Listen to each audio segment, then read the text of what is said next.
যদিও অসম্ভব, তারপরেও বারবার একই দোয়াকে চাওয়া, এটা কবুলিয়তের নিশানি নয় তো আর কি?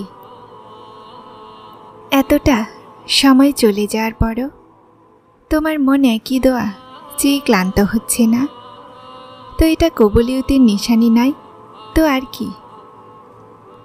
একদিন তুমি তোমার দোয়াগুলোকে নিয়ে বাঁচবে, আর তারপর তুমি বলবে যে কতটা কঠিন ভাবতাম আমি এটাকে পাওয়া, যেটা আজ আমি পেয়েছি।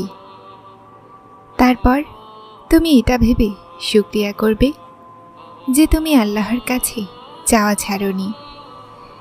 যদি ছেড়ে দিতে তো কি হতো তোমার? যদি তুমি ছেড়ে দিতে তো দেখতে পেতে কি এই মজেজা?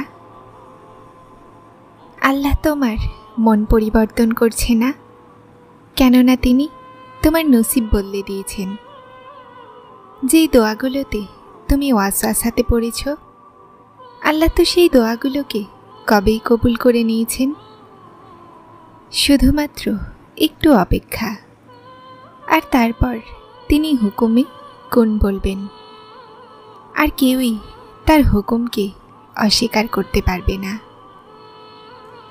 আপনার কষ্ট শেষ হচ্ছে না, আল্লাহ জানেন। আল্লাহ এটাও জানেন যে একই জিনিসের তলব বারবার আপনাকে ঘায়েল করছে। আপনার নীরবতার পিছনে সবর সম্পর্কে আল্লাহ ভালোই জানেন। দুঃখে ভরা রাতগুলোতে কষ্ট পেতে শুধুমাত্র আল্লাহ দেখেছেন। তাহলে আপনার জন্য কি এটা যথেষ্ট নয়? আল্লাহ বলেন, সবর করো। আল্লাহ তোমাকে দেখছেন এবং শুনছেন। সবার কাহিনী আল্লাহর হাতে আছে, তারপর চিন্তা কিসের? সেই যিনি পাখিদেরকে বাতাসে ভাসিয়ে রাখেন, তিনিই আপনার ভবিষ্যৎকেও ধরে নেবেন। এটার জিম্মাও তিনিই নিয়ে নেবেন। দোয়াগুলোকে আল্লাহ সবচেয়ে শক্তিশালী ইখতিয়ার দিয়েছেন, যে দোয়াগুলো খারাপকে ভালোতে বদলাতে পারে। আর কে জানে, তোমার পরীক্ষার পরে তোমার দোয়াগুলোর পূরণ হওয়া হয়তো লেখা আছে। আর কে জানে, তুমি হয়তো শেষমেশই সব কিছুই পেয়ে যাবে যা তুমি চাইতে, শুধু এই জন্য যে তুমি সবর করেছ আর চাওয়া ছাড়নি। উনি তো শুধুমাত্র উত্তম সময়ের অপেক্ষায় আছেন, যে কখন তোমার হকে উত্তম সময় আসবে, আর তিনি তোমার মনের পছন্দ মতো জিনিস মজিজার মাধ্যমে তোমার কাছে আনবেন। উনি তোমার কান্নারত চোখগুলোকে এমন ঠান্ডা করে দিবেন, যেমন তিনি হজরত ইয়াকুব আলাইহিসসালামের চোখগুলোকে ঠান্ডা করে দিয়েছিলেন।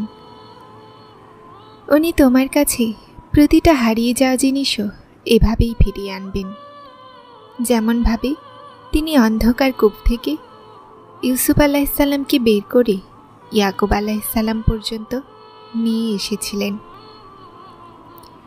কি হতে পারে আর কি নয়, এটা ভাবা তোমার কাজ নয়। তোমার কাজ শুধুমাত্র দোয়া করা। তারপর দেখো দেখো তিনি এমনভাবে মজিজা করবেন, এমন মজিজা যে তোমার লোম দাঁড়িয়ে যাবে। তাই তুমি শুধুমাত্র সেটা করো যা তোমার কাজ। আল্লাহও তো সেটাই করছেন যা তার কাজ। কিছু তো আল্লাহরও ইচ্ছা হবে, না হলে দোয়াগুলো বিনা কারণে মনের অংশ হয় না। সম্ভাবনা আছে যা তুমি দোয়াতে চাও, আল্লাহ প্রথমেই তোমার ভাগ্যের অংশ বানিয়ে দিয়েছেন, আর তিনি তোমার তাওয়াক্কুল আর সবর পরীক্ষা করছেন হয়তো। আর তার তোমার এইভাবে বারবার চাইতে থাকা খুব পছন্দ। আল্লাহ পছন্দ অন্তরে পয়দা করেছেন, তো তিনিই পাওয়ার উসিলাও বানাবেন। বারবার একই দোয়াকে প্রতিটা নামাজে চাওয়া কাকতালীয় তো নয়। বিশ্বাস রাখো, আল্লাহ যখন মন থেকে বের না করছেন, তো তারপর সেই দোয়ার পূরণ হওয়াও তোমার নসিবে লেখা হয়ে গেছে। এখন তিনি কখন কিভাবে পূরণ করবেন, এটা রবের ফয়সালার উপরে ছেড়ে শান্তিতে থাকো। উনি তোমাকে দোয়ার শক্তি আর সবরের সান্ত্বনা তখনই দেন যখন তিনি তোমার উপরে রাজি হন। আর যখন তিনি রাজি হন না, তো তোমার প্রতিটা ইচ্ছাতে হুকুমে কোন বলে দেন। আর যখন আল্লাহ তোমার মন থেকে কোনো জিনিসের খেয়াল না বের করেন, তো তিনি সেই জিনিসকেই তোমার বাস্তবতা বানিয়ে দেন। দোয়া চাইতে গিয়ে কবুল হওয়া অথবা না হওয়ার সন্দেহ মনে রাখতে নেই। যে জানি না এই দোয়া কবুল হবেও কি না, যে জানি না এই জিনিস আমি পাবও কি না, যে জানি না যে এই কাজ সম্ভব হবেও কি না, এই সমস্ত চিন্তা তো তোমার সত্তার। আল্লাহর সত্তা তো এর চেয়ে অনেক গুণ উত্তম। উনি তো মজিজার বাদশাহ। উনি যখন চান পরিস্থিতি বদলাতে পারেন, উনি যখন চান মন বদলাতে পারেন, উনি যখন চান না পাওয়া জিনিস দিতে পারেন, উনি যখন চান নসিব বদলাতে পারেন। আল্লাহ সে সব কিছু করতে পারে যা তুমি করতে পারো না। তো যার সত্তা অসীম, তার কাছে সীমিত দোয়া কেন? নিজের আমল দেখে নয়, তার শান দেখে যাও। আল্লাহ সে সব কিছু করতে পারে যা তুমি করতে পারো না। তো যার সত্তা অসীম, তার কাছে সীমিত দোয়া কেন? যিনি তোমাকে বানিয়েছেন তার চেয়ে উত্তম তোমাকে কেউই বুঝতে পারবে না। আর মনে রাখো, দুনিয়াতে এমন কিছুই নেই যা আমাদের রব করতে পারে না।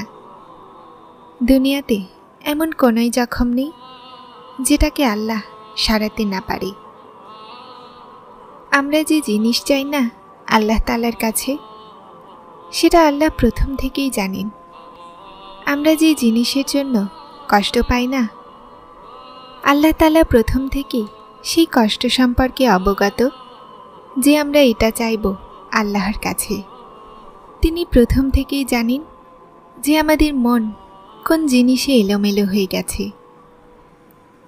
তোমার দোয়াতে অটুট থাকাও আল্লাহর সন্তুষ্টির ইশারা হতে পারে। কখনো কখনো আমি জানতে পারি না যে এই কঠিন পরিস্থিতির পিছনে কী উদ্দেশ্য লুকিয়ে আছে, কিন্তু আমার আপনার ওপরে বিশ্বাস আছে। আমি জানি যে আপনি আমাকে সেটা দিবেন যা আমার জন্য খুব উত্তম। আপনি আমাকে সেখান থেকে দিবেন যা আমার ধারণায়ও নেই। আল্লাহ যদি মন দোয়াগুলোর দিকে দিয়েছেন, তো কিছু তো আছে যা তিনি বদলানোর ভেবেছেন।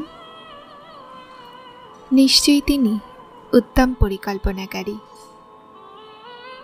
যারা চ্যানেলটিতে নতুন এসেছেন তারা সাবস্ক্রাইব করে হেদায়েতের সাথে থাকুন। আসসালামু আলাইকুম।